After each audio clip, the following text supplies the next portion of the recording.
Before we get into this, though, can I introduce the guest? Can I just laugh the whole show? Yeah, okay. I'll introduce him in a second. I feel like every answer is going to start with a laugh from you. This is my OG co-host of this show from 1,000 years ago. Long time ago. Lee Winkler. Hello. Thanks for inviting me back on, guys. Absolutely. After the game last night, I headed up to Voodoo and I walk in the door and he's like the first person I see. I'm like, it's a sign. This is Kismet. I got to invite him to the fucking... Absolutely. I miss doing it. I miss doing the show. I miss being able to BS with Jed and just sometimes argue with him, sometimes agree with him, yeah. sometimes poke, sometimes poke the bear. Yeah, absolutely. 45, 40, 35, 40, he's gonna go! It's time people feel it! Big Red Junkies. Day by day, he gets better and better!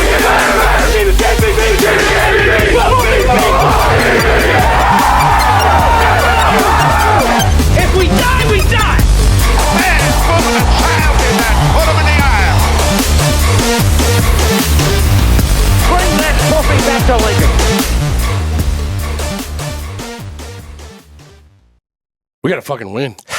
We got one. We got to fucking win. First of all, yes, for any Colorado fans that decide that they want to venture back onto our page, suck a dick, at least until the next time we play you. Yep. Seriously. Because fuck off. Like, you lost. You're over. There's also a big part of me that literally just wants to not talk about this at all because they're back to being completely irrelevant, out of my mind. Well, and like I told him, you said that in that show. I told him this last night. I said, we're going to do this review show. Yeah.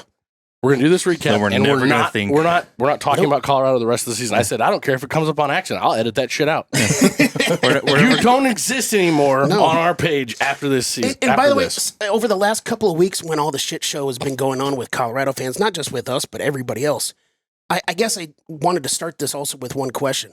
How many days has it been since Colorado has beaten us? Or how long has it been? 362 or something like that, right? Since Colorado, because that was their entire existence, is that you guys haven't beaten us in this many years and this many days, because they, of course, were counting every single day on their goddamn pathetic calendar. Now they got an injury count. They had to put that back to 0. Now your life is meaningless because you don't have anything to count anymore. So just end it. They're still able to go back to not being Colorado fans as they were prior to this. Yeah. They can refocus on Taylor Swift. Wait, now you're stealing jokes. So don't do that. Yeah, God damn it. Way to be original. Way to be original. Sorry, I didn't realize you guys were so sensitive to this.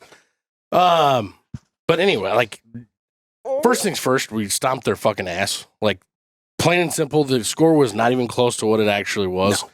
No. Just like, opposite of that, the Alabama score last night was not even close to what it actually was. That was a close-ass game, the whole game. No, Matt Rhule pretty much nailed it in his little post-game. That was the best shot. Like, he's like, the second half wasn't competitive either. We practically had to hand them a touchdown. The second half really wasn't a contest. It was the most sublime way to say we just beat the holy hell out of you. He wasn't unhappy at all. Like if that wouldn't have happened, they wouldn't have scored at all. Right. Well, the piece that I liked was, that doesn't happen in the Big Ten where, you go into the second half and you go, well, they're not going to score. Yeah.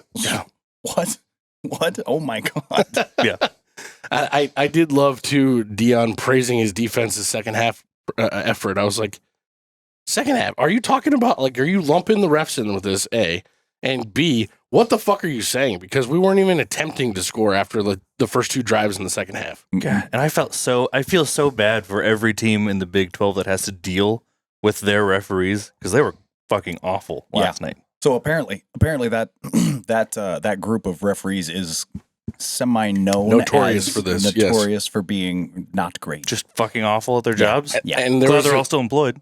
At some point last night, it's been deleted now, but one of the former Big 12 coaches, somebody that I'm assuming got fired last year, I don't know their coaching situation over there, but he tweeted last night after that game that this group has been this awful forever. They should all be fired. They should lose their jobs immediately. But then it was down this morning. I couldn't go find it. Wait, there was a group like that when we were in the Big 12. There was one group of referees. There's been groups like that in the Big 10 recently. Yeah. It might have been this group. I'm not sure. I don't recognize the white hat, but there was one group that whenever that white hat was the referee, I'm like, there was a referee back in the day that Husker fans really hated, and it just he had my last name. It was like Greg Burks or something like Oh, that. shit. Yeah. That sounds right. That checks out. Now you're going to remind everyone, and they're going to go look you up and find out if you were actually a ref back in the day. Cool. How old is this guy? No, I mean, this was like 10 years ago. I mean, how old are you? That's what they're saying. Oh, yeah. I'm Um, 17, so. so, do we want to start on the defense or the offensive side of the ball? Because I think if you're going to start on the defensive side, first thing you have to say is Ty Robinson, Ty Robinson, Ty Robinson, Ty Robinson, Ty Robinson. I think you got to add his middle name in there, Ty fucking Robinson. Because my Ty God. fuck Shadur Robinson. Wow. Between him and Hutmaker, Well- that center today, Oh, yeah. he's like bent in half getting out of bed this morning. You know what it really comes down to is Ty Robinson's a 6th-year senior. He's a man. He's no longer a college Yeah. student. He's a man. Yeah. Mhm. Yeah. And when you put a man up against, for instance, a 5-star boy, this is what you're going to get. Yeah. You're going to get destroyed every play. You're going to get Yeah. 6 folds. He Yes. put him into 6 folds. Yes. Tossed him aside and just ate Shadur every single play. Well, and we talked about this in the preview show where the middle of their offensive line, their center played like absolute shit against North Dakota State. Oh, yeah. And we talked about his Pro Football Focus grade. His Pro Football Focus grade for yesterday's game was 47. So it was right in line with how they played against North Dakota. Yeah, their right tackle was 34, and the 5-star left tackle was 51. Between those 3 guys, so their 2 tackles and their center, they allowed 19 pressures. Jesus Christ. So On how many snaps? They couldn't have run, what, 50. 50 plays, 40, 48 plays, something like that? Yeah. That's wild. That's absolutely wild. And you think about, we got 1 sack taken away because there's a penalty on that. I don't remember what it was. But they were after him the entire time. They started from the very beginning. They said, hey, this pocket's closed for business. Mm-hmm. If you're going to do anything, it's got to be outside because we're coming at you. And we were not running that many blitz packages. No, I don't think This so. was pressure. This was NFL style pressure with 3 or 4 guys. Mhm. That's if you're going to get scouts' attention, especially for Ty and Nash last night. Oh my God, those dudes put themselves on a map, and you're doing it with all the eyes that are there to be on Shador. NBC eyes. That is yeah. big Yeah. time. And let's not take away from the rest of the defense, too. I mean, when he was able to look downfield, guys were generally covered. Like, Oh yeah, the whole defense as a group just fucked Yep. Colorado yesterday. I think you have to put Tommy Hill right up there next to Ty as far as how he grabbed attention from scouts. Yeah. You're covering the dude who's considered the best player in college football right now. What did he have? 72 total yards? No, he went over 100. Yeah, he Did was he like get over 100? Okay. 110 or something like that. I was going to say 111, 108, right in that area.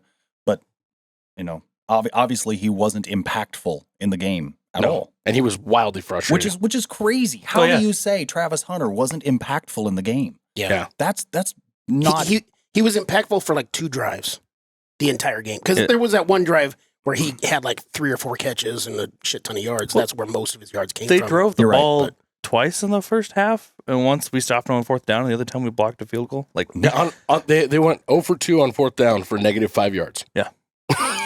that's a nice stat right there. Mhm. I mean, that close up of Travis Hunter screaming his fucking ass off on the sideline, that was their first half. When did you hear Shador after the game basically throw his offensive line under the bus? I did. I Oh, saw not that. just him. DeeYawn did it too. But DeeYawn also said that after the North Dakota game too. Well, it's funny how Dion talks. He's like, "Oh, yeah, I know what you want me to say, but I'm not going to say it, so I'll just say this." And then And then I'm going to say it. And I'm going to say it worse than I could have said it if I had any class. Yeah. Yeah, childish little bitch. Mhm. Right, Jed? Yes, he is. He's going to look so weird in different colors next year when he leaves Colorado. He's going to Yep. have colors. What do you mean? But He loves I was Colorado. gonna say, he's also coaching himself into not getting another coaching opportunity. Sure is. This is turning into a joke. Like Mhm. and you're not getting the benefit of the doubt anymore. There are so many people that even yesterday before the game, they had hyped themselves back up on the national train. They're, oh man, DeeYawn's really got something going. DeeYawn's really got something going. And after the game last night, if they said anything, it was I think this might be headed in the wrong direction for DeeYawn at Colorado. That 1,000-mile stare at the end of the game from DeeYawn should have told you everything. Oh, man. I was listening to a Colorado Buffaloes show on my way here, and this one guy of course, one guy was saying how all this stuff needs to change, and then the other guy chimes in. He goes, "I agree with everything you said, but I also disagree because everything's still on the table as far as our goals coming into the season, as far as make the Big 12 championship game, make a bowl game, blah blah," which is all accurate. Yeah, technically. But look at how they're playing. Look at this team, and that's game 2. Sure, Yeah. everything's still on the Yeah. table. They could cool. technically win 10 more games this year. but you also have half the team throwing and your coaches throwing everybody else under the bus. How quickly can this go down the toilet? Right. Well, and you got to remember they started out, what was it, 3-0 last season, and it only took until midseason for them to start firing coordinators, or demoting coordinators midseason. Yeah, they started 3-0. It's going to go way fucking quicker this year. And then they had USC and Oregon. Yeah. I just don't understand why it's so hard for people to just admit, hey, this looks stupid. They might by the end of this year. It's a little, to me, it's a little bit of a, when you buy into a cult and you really, really, really, really believe it, no matter what, you can't back away from it because you've stepped so deep into. But I believing love that their this is the songs solution. so much. They sing so well. You're 100% right on the Colt thing. And it's wild. when you're in Boulder, as Jed was and I was last year, it's a marketing thing. Prime shirts are everywhere. Oh yeah, not Buffalo, not Colorado, not CU. Prime. Oh yeah, in the Colorado colors. Mm-hmm. And when you think about it that way, you go, oh, this is bigger than CU, because there is not a chance in holy heck that any of our former coaches would allow that to happen. It's They not wouldn't do just it. that Not a it's bigger than chance. CU. It's not about CU. No. Right. No. It's not. It's not. That's why on most of his Colorado gear, it just says Prime and not Colorado. yeah. Right. Every single one of his, even his. I have to admit this. His hat that he was wearing for the game last night was actually cool as shit. Like it just looked good. It just looked good. But it's just giant Prime right on the side of it. Yeah. It's like, oh, okay, almost as big as your Buffalo logo. Yep. Nice. Boom. I don't know, man. The Shador walking off with 2 minutes left. What'd you guys think of that? I mean, I know DeeYawn said that his hit bell got a little wrong, so they wanted to go check him out in the locker room. Two commercial breaks prior. Whatever. So like That was And he played That was after like that. the 4-8 or 4-13 It mark. wasn't the something only like that. time that he went to the locker room. I'm not going to sit here and say that he was completely, even though I've said many times, how do you know he's lying? His lips are moving. But, I mean, I get it. I can't really sit here and be like, he's not looking out for the safety specifically of one of his players, but also his son. Yeah. Could that be accurate? I don't know. The guys on that Buffalo show that I was listening to said that they wanted just to get those guys off the field because they knew that we were going to storm the field and all that stuff. It's like, I don't It's know. dangerous. Maybe. It's dangerous because Yeah. that doesn't happen all the fucking time. Where all of our players off the field last year when they stormed the fucking field. That's what I thought right away. It's like And, when you we had what, maybe 2,000 people on the field Yeah. as opposed to the 20-ish that they had run the field last Yeah. year. Yep. Come on. Yeah, did we run off the field immediately when they stormed the field? No, because even Rhule said that the security guards told him right before the game was getting over in Boulder, you might want to just head to the locker room, blah, blah. And he's like, no, I'm going across that field and shaking his hand. Yeah. No, we stayed out there. Like, we didn't run and hide or whatever else. So, Look, if he was actually injured and he needed to go to the locker room, fine.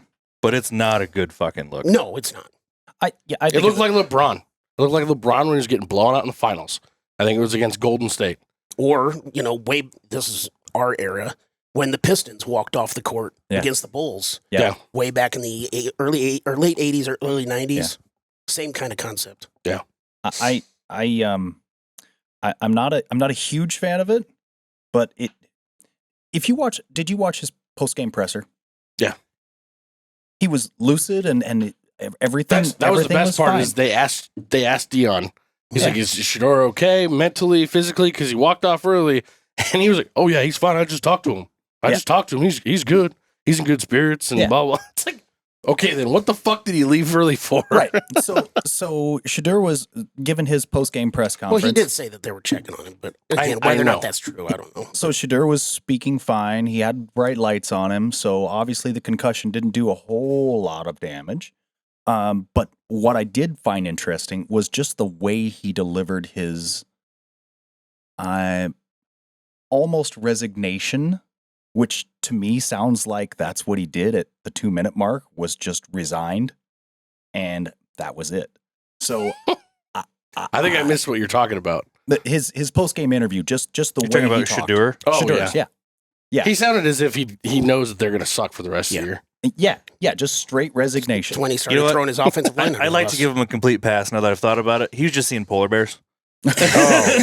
He's like, I thought you were going to say because he's a childish little bitch. No. I'd be afraid if I was just seeing polar bears left and right too. So I'd probably leave the field early too. Yeah. Oh, man. It's going to be a long year for him. So I actually, at this point, well, maybe not at this point, maybe a few weeks down the road, I'm really going to feel sorry for him because it is not going to be a good year, and he is going to be.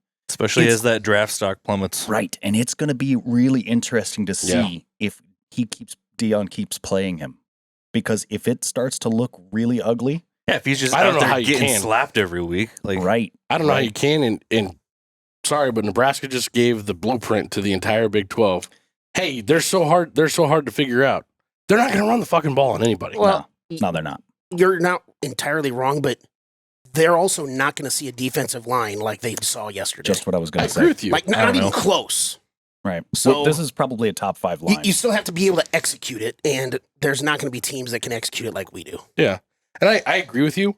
But like they ran the ball 20, they had 22 attempts. 8 of them were Sanders. Mhm. And so you strip that out and you've got, So 6 of those were the sacks. Mhm. Of Yeah. those 8. yeah. And you've got what, 3 of those came on the second and fourth down stop that we got on them.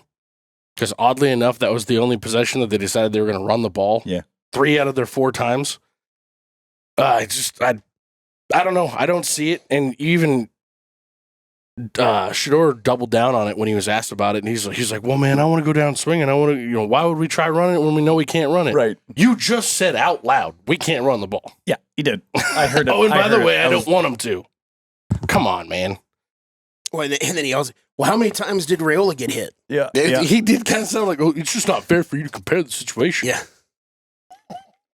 Well, and a lot of the writers that I've seen from Colorado today have been talking about the, and I can't remember his name, Jed will probably be able to come up with it, the transfer running back from Ohio State.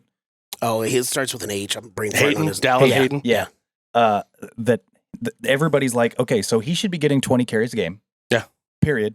I don't Oh, care if it they're works or starting to not. sound like Nebraska fans that have been Yeah. screaming, run Yeah. the damn Run ball the damn for the ball. last 2 decades. Yes, absolutely. And But- I think that'll help. But even if he gets 20 carries a game, what offensive line is going to block for him? Like, does that really matter? Yeah. Well, He busted 1 run off for 17. Yeah. And outside of that, I mean, he was averaging like 2 yards carry. We 2 might- 2 to 3 yards carry. so I have a hypothetical here for you, and this will be kind of a pie in the sky question for you / DeeYawn. Do you think, knowing what we know about not having a running game and not having a offensive line that's worth a damn, do you think that instead of getting him beat up in the pocket, he will modify his offense slightly to make it more quarterback run game? I don't think I it'd just make a don't know difference. how- I don't know how you can run Shador. He doesn't. He's not He fast. doesn't. He doesn't run. That's absolutely true. But No, he's just elusive. That's he it. chooses to be in the pocket. He Yeah, chooses to look that's true. downfield. So the question is, could you say, okay, Shadur, you're not going to be staying in the pocket. You're going to look for 2 reads. Yeah. And you're going You're to go. rolling out every time. And you're going to go. Gone. That's it. 2 reads. If they're not open, you're gone. Yeah. That reminds me of like the mid to early like Aaron Rodgers offenses that they were running where it's like your offensive line sucks dick, but you got to make the plays, get out of the pocket. So, as much as I love this conversation, are we a Colorado show or a Nebraska show? I was just going to say, Sorry. No, my bad. No, We're no, really no, just- If it wasn't you, it's just literally been this whole first 10 we're minutes really or whatever just we're going. continuing to talk about how great our defense was. Yeah. Because That's just what it maybe is. Colorado will be phenomenal the rest of the year. Who knows? No, they I won't. know that our defense was fucking phenomenal yesterday. Yeah. Well, I mean, when you're looking at a guy that DeeYawn claims should be the first pick out in the draft next year, Heisman Trophy candidate for sure, plus Travis Hunter, first pick in the draft, Heisman Trophy candidate for sure. You should be 100% looking at an offense that's extremely dynamic and can't be stopped. Mm-hmm. Dylan Raiola made the comment after the game, we've got the greatest defense in the country. It's like, whoa, buddy. I love the confidence. I love him being after a kid watching and that saying game. that. I'd say that too. I mean, I'm not saying I believe that, but I'm just saying. No. Did Jed just say that out loud? But holding them to 260 total yards, that's insane. Holding them under a single yard, a total 1 yard rushing per rushing attempt. I mean, the sacks help big time. Yeah. Impressive as shit. But that's what happens when you have 10 tackles for loss. Yeah. On the offensive side of the ball, I thought we looked good in the first half. I thought we were being creative. The second half, I got super frustrated because I felt like I was literally screaming at the TV, "What the fuck are you doing, Satterfield?" Yeah. Like he just shut it down early. Yeah, I didn't understand why they were trying to get so cute. We're doing weird, like, little trick plays where it's taking 10 minutes in the backfield to try and develop. What are you doing, man? Yeah, the second half was not good. No. Well, and that obviously you guys know Rhule kind of addressed that. He's like, back to our comment about when you're up this far and you know the other team doesn't score, what do you call? Yeah. Rhule said, what do you call? Well, okay, so you know that you need to still press for at least another quarter, and you also know that you need to run clock, and you also know that you need to move the ball a little bit. So how do you manage all of that play calling? I also kind of got the feeling that they were just figuring some stuff out. Yeah. Feeling things out. Well, and I think you can overanalyze that play calling when you've got that many things in your head. Yeah. I don't know. I don't know how you overanalyze what we were doing in the run game. You've got 6 or 7 running backs. Run through them. Put them Just down. keep fucking them up the middle. Just go. I didn't see much power in the second half at all. And not at all. And that was really disappointing for me. I didn't see a ton of push from the offensive line in the second half either. Right.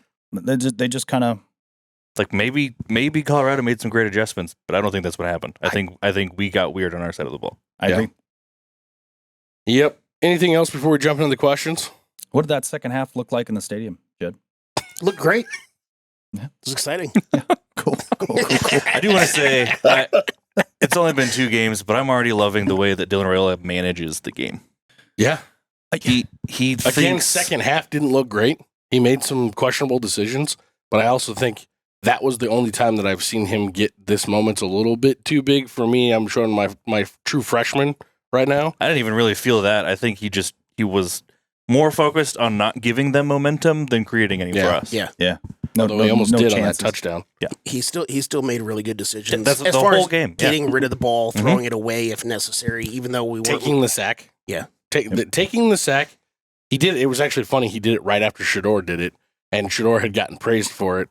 And then Colt McCoy, who was absolutely fucking atrocious on that call last night. Well, Oh they my both were. Fuck, that was bad. Whoever that other guy was really bad too. Yeah, whatever on him, but Colt McCoy was like, dude, did you smoke weed before you came on here? What the fuck is happening? I thought it was hilarious when they were talking about Dowdell and his fumble last week.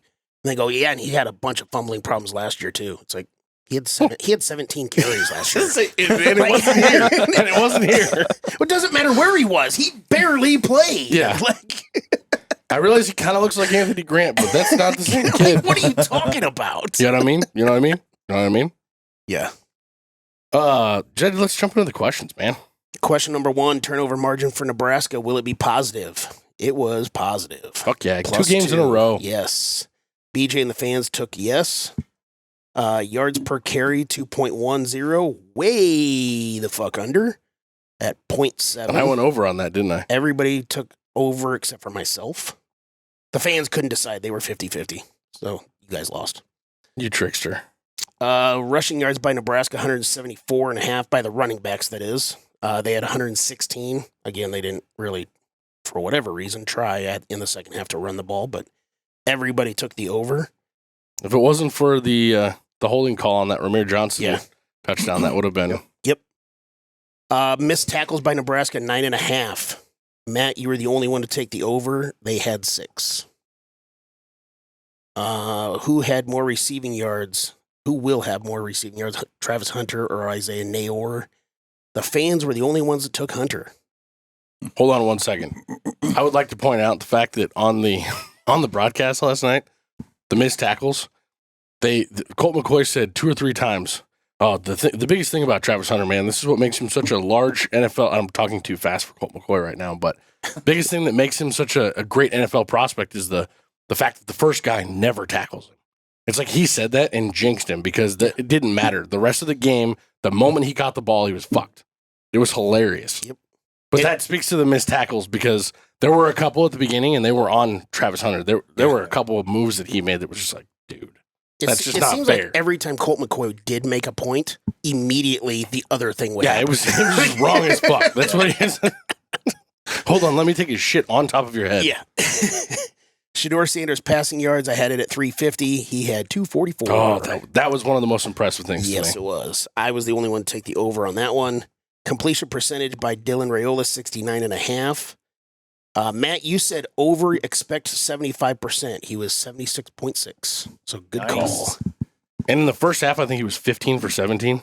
Yeah. Like in the first half, he was making the right decision every Yeah, fucking that speaks time. more to his decision making than Except anything that else. touchdown at the very, very end.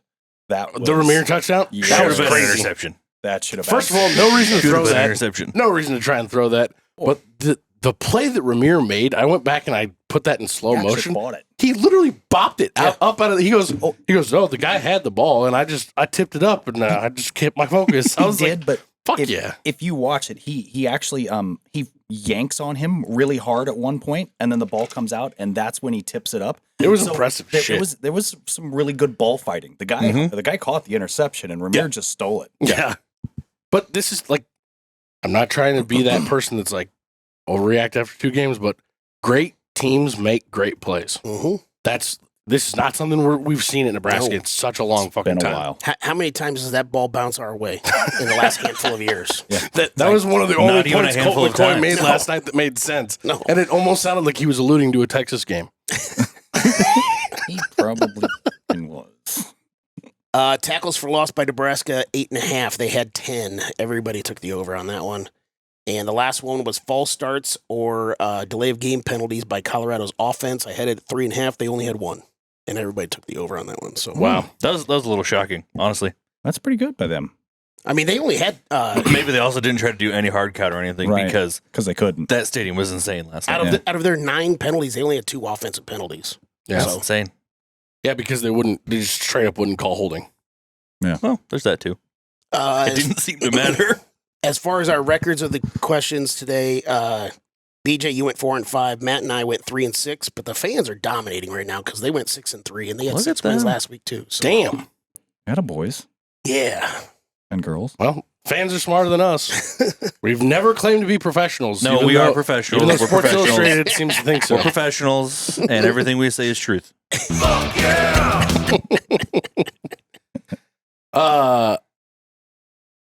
On to Northern Iowa? Sure. Fuck Colorado. And this may be the most unbelievable night in Cornhusker football history.